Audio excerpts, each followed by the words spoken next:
கோவை மாவட்டம் வால்பாறை பகுதியில் உள்ள எஸ்டேட் பகுதிகளில் அண்மை காலமாக கரடி நடமாட்டம் அதிகரித்து வருகிறது. குறிப்பாக வால்பாறை அருகே உள்ள ரோட்டி கடை, பழைய வால்பாறை, பாரலை, லோயர் பாரலை, ஐயர்பொடி போன்ற எஸ்டேட் பகுதிகளில் கரடி நடமாட்டம் மிக அதிகமாக உள்ளது.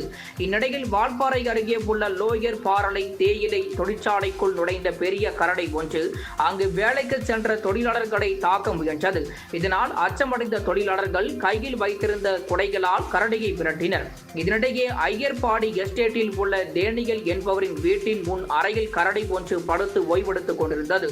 இதனை வீட்டில் இருந்த சிசிடிவியில் பார்த்த வீட்டின் உரிமையாளர்கள் அதிர்ச்சி அடைந்தனர்.